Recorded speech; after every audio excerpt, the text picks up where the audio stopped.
Hello friends. मैं हूँ प्रार्थना। और आज जो मैं आपको कहानी बताने जा रही हूँ वो आपके लिए बहुत ही इंटरेस्टिंग है। इसलिए आपसे रिक्वेस्ट है कि आप इस कहानी को सुनिए और सुनने के बाद लाइक शेयर एंड सब्सक्राइब जरूर कीजिए। तो आइए हम चलते हैं अपनी कहानी की ओर। एक गांव में एक आदमी रहता था और उस आदमी के पास 3 बेटे थे। उस आदमी ने एक दिन सोचा कि मैं अपने बेटों के सामने 3 शर्तें रखते हैं। उसने अपने बेटों को बुलाया और गांव के सभी लोगों को बुला के इकट्ठे किया। उसमें अपने तीनों बेटों को भी इकट्ठे किया और उस आदमी ने अपने बेटों के सामने 3 शर्तें रखी। अपने बेटे से उस आदमी ने बोला कि आप लोगों को अलग अलग देश में जाना है और वहां से अनार का पेड़ पहचान के आना है।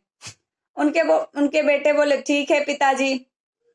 और बेटे अलग अलग देश में गए और अनार के पेड़ की पहचान करके वापिस आए। और जैसे ही उस आदमी का बड़ा वाला लड़का आया और बोला पिताजी मैंने तो अनार का पेड़ देख लिया, बताऊं कैसा होता है। तो जो लड़के का पिता था वो बोला कि अभी रुक जाओ, उनको भी आने दो। फिर कुछ देर बाद दूसरा लड़का आया, वो भी बोला पिताजी मैंने भी अनार का पेड़ देख लिया, बताऊं कैसा होता है। फिर वह बोला कि अभी रुक जाओ, उस तीसरे को भी आने दो। तीसरा भी आया, उसने भी बोला कि पिताजी मैंने तो अनार का पेड़ पहचान लिया कैसा होता है। और जब तीनों लड़के इकट्ठे हुए फिर गांव के सभी लोग इकट्ठे हुए जिनके सामने ये शर्तें रखी हुई थी। तो बड़े वाले लड़के से पूछा गया कि अनार का पेड़ कैसा होता है। तो वो बोला कि पिताजी मैंने तो देखा बिल्कुल सूखा सा होता है, उसमें पत्तियां वगैरह कुछ नहीं होती, बिल्कुल सूखी सूखी लकड़ियां होती हैं। तब तक इतने में दूसरा वाला लड़का बोला कि मैंने तो देखा हरा भरा होता है, उसमें छोटी छोटी पत्तियां होती हैं।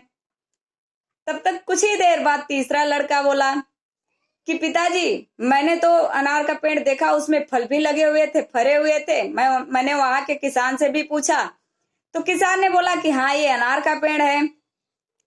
और तीनों लड़के आपस में लड़ने झगड़ने लगे।